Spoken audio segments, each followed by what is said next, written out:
ఒక టార్గెట్ ప్రతి ఒక్కరు చేయగలరు. నేను మిగిలాగానే విలేజ్ నుంచి వచ్చాను.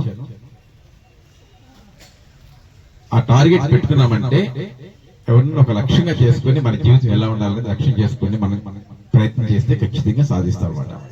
ఇకపోతే మీకు నేను చెప్పేది ఏంటంటే, మనము ఇది మీరు మీ యొక్క జీవితాన్ని మంచి పునాది వేసుకునే వయసు అనమాట. ఇది ఫస్ట్ చదువు చాలా ఇంపార్టెంట్ అనమాట. విద్య చాలా ఇంపార్టెంట్ అనమాట. సో విద్యకి ఫెసిలిటీస్ అవసరం లేదు, గుర్తుపెట్టుకోండి. చదువుకోవాలంటే మంచి బట్టలు కావాలి, మంచి ఫుడ్ కావాలి, మంచి స్కూల్ కావాలి, అన్ని ఫెసిలిటీస్ కావాలని అనుకోవద్దు. నీకు నీ బ్రెయిన్ కనుక నువ్వు దాన్ని ట్యూన్ చేసుకోగలిగితే, చెట్ల కింద రోడ్ల కింద చదువుకున్న వాళ్ళు కూడా పెద్ద పెద్ద విద్యావేత్తలు అయ్యారన్నమాట. చదువుకోవడానికి వసతులు అవసరం లేదు, గుర్తుపెట్టుకోండి. రెండోది, చదువుతో పాటుగా డిసిప్లిన్ ఇంపార్టెంట్ అన్నమాట. క్రమశిక్షణ అనేది చాలా ఇంపార్టెంట్ అన్నమాట. జీవితం మనిషి ఎలానే జీవించవచ్చు.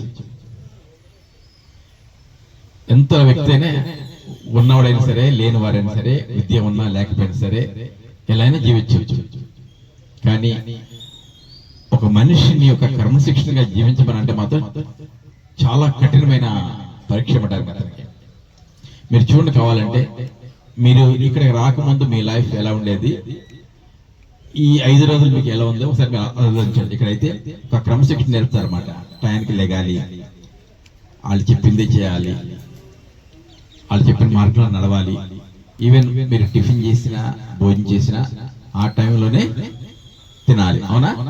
మీరు ఇంటికాడ అనుకో, ఇష్టం వచ్చి నీకు ఆకలి ఇచ్చినప్పుడు తింటావు, లేదంటే ఉన్నప్పుడు తింటావు. అర్థమవుతుందా? సో అక్కడ పైన అనిపించదు అన్నమాట. ఏదైతే ఒక క్రమశిక్షణ వెళ్ళమన్నారో అది మనిషి పైన అనిపిస్తుంది అన్నమాట, బాధ అనిపిస్తుంది అన్నమాట, చికాకు అనిపిస్తుంది. దీన్ని ఎప్పటి నుంచి ఎస్కేప్ అయిపోదామా, ఎందుకు ఈ కష్టం అన్న మనిషికి ఫీలింగ్ వస్తుంది అన్నమాట. ప్రతి మనిషి ఆ పెయిన్ ని భరిస్తేనే నెక్స్ట్ మెట్టికి వెళ్తారన్నమాట. ప్రతి మనిషి జీవితంలో పరీక్షలు ఉంటాయి అన్నమాట. మీరున్నారు 8th class, 6th class, 7th, 8th class. So next తరగతికి వెళ్ళాలంటే పరీక్ష రాయాలా, పరీక్ష రాయకుండా వెళ్ళొచ్చా? రాయాలి కదా. జీవితంలో కూడా ఒక వ్యక్తి ఉన్నతమైన స్థానానికి వెళ్ళాలంటే ఈ కష్టాలు, శ్రమలు, బాధలు, నిందలు ఇవన్నీ పరీక్ష లాంటివి అన్నమాట. శ్రమ వచ్చినా సరే, నీకు తింటాకి ఫుడ్ లేకపోయినా సరే, దాన్ని మీరు ఒక కష్టంలాగా బాధలాగా ఫీల్ కావద్దు. ఇది నాకు పరీక్ష, దీన్ని నేను తట్టుకోవాలి, ఈ పెయిన్ నేను భరించాలి అనేది మీరు జీవితంలో అలవాటు చేసుకోవాలన్నమాట. ఎడ్యుకేషన్లో ఏవైతే పరీక్షలు ఉంటాయో జీవితంలో కూడా అలాంటి పరీక్షలు ఉంటాయన్నమాట. ఆ పరీక్షలు ఎవరికి తట్టుకుంటారు, పెయిన్ భరిస్తేనే మనిషి రాడు తోలుతాడన్నమాట. చూడండి, మన వెంట్రుకలు తయారు చేసే వ్యక్తి అది దగ్గరికి కావాలంటే దాన్ని చాలా సాధన చేసి దగ్గర తీసుకొస్తాడు అన్నమాట. అలాగే మీరు కూడా మీ బ్రెయిన్ ని చాలా స్ట్రాంగ్ గా చేసుకోవాలన్నమాట. ఈ కష్టాలు, ఈ శ్రమలు, ఈ స్ట్రెస్ ని తట్టుకుంటే ఏమవుతుందంటే మీలో కాన్ఫిడెన్స్ పెరుగుతుంది అన్నమాట. అరే, నేను ఈ కష్టం వచ్చింది, ఎంతకన్నా ఎక్కువ కష్టమైన పనులు నేను చేశాను కదా, బాధల్ని భరించాను కదా, దీన్ని ఎందుకు తట్టుకోలేను అన్న ఒక ఆలోచన నీలో వస్తుంది అన్నమాట. ఎప్పుడైతే ఆలోచన వచ్చిందో ఖచ్చితంగా నువ్వు దాన్ని ఓవర్కమ్ చేస్తావు అన్నమాట, దాన్ని దాటతాకి జరుగుతుందన్నమాట. మీకు ఇచ్చే సజెషన్ ఏంటంటే, చదువు చాలా ఇంపార్టెంట్. ఎట్టి పరిస్థితుల్లో మాత్రం చదువు ఆపవద్దు. రెండోది, సొసైటీలో డిసిప్లిన్ చాలా ఇంపార్టెంట్ అన్నమాట. మీరు పెరిగి 10 మందికి ఉపయోగపడే విధంగా ఉండాలి. ఒకరి మీద ఆధారపడద్దు. మీరు 10 మందికి ఎలా ఉపయోగపడాలనేది మీరు ఆలోచించాలన్నమాట. ప్రతిదీ ఇన్నోవేటివ్ అన్నమాట. అంటే కొత్తగా మీరు ప్రయత్నం చేయడం ఉండాలన్నమాట. ప్రతి మనిషి పెరిగే కొద్దిని దాని ఎంతో కొంత నేర్చుకోవడానికి ప్రయత్నించాలన్నమాట. ఇది జీవితం, ఖచ్చితంగా మనం సొసైటీలో జీవించాలి కాబట్టి సొసైటీకి అనుకూలంగానే మనం వెళ్ళాలన్నమాట. సొసైటీకి ఉపయోగపడే విధంగా మనం తయారు కావాలన్నమాట. కాబట్టి బెస్ట్ ఫ్రెండ్స్ తయారు చేసుకోండి, బెస్ట్ గ్రూప్ ఆఫ్ పీపుల్స్ తయారు కండి. సో సింగిల్ ఫింగర్ అయితే క్యారీ చేయలేదు, 5 ఫింగర్స్ కలిస్తేనే ఏదైనా వస్తువు, ఎంత బరువైన వస్తువుని కూడా మనం క్యారీ చేయొచ్చు. అలాగే మీరు ఒక గ్రూప్ ఆఫ్ పీపుల్స్ గా, స్టూడెంట్స్ గా మీరు జాయిన్ అయితే మీరు చదువుకునే చదువులో కానీ, లేదంటే మీ యొక్క ప్రాబ్లమ్స్ వచ్చినప్పుడు షేర్ చేసుకుని దాన్ని బయటపడతాం కానీ, సో మీకు ఉపయోగపడుతుంది అన్నమాట. సో స్కౌట్ అనేది చాలా ఇంపార్టెంట్, చాలా పురాతనమైందన్నమాట. ఇది చాలా సొసైటీకి ఉపయోగపడేది, సొసైటీతో పాటుగా మనకు కూడా మన జీవితానికి ఉపయోగపడుతుంది అన్నమాట. అంటే ఒక క్రమశిక్షణగా ఏ విధంగా జీవించాలి, సొసైటీలో ఏ విధంగా మనం గౌరవం పెంచుకోవాలి, సొసైటీలో ఎలాంటి రుగ్మతలు ఉన్నాయి, మన వల్ల సొసైటీకి ఎలాంటి హెల్ప్ జరుగుతుంది అనేది మీకు అవగాహన వస్తుంది అన్నమాట. చదువుకున్న వయసులోనే మల్టిపుల్ సోర్సెస్, మల్టిపుల్ నాలెడ్జ్ ని మీరు డెవలప్ చేసుకోవాలన్నమాట. ఒక పుస్తకాలు పట్టుకుని అంతవరకే చదివితే కాదనమాట.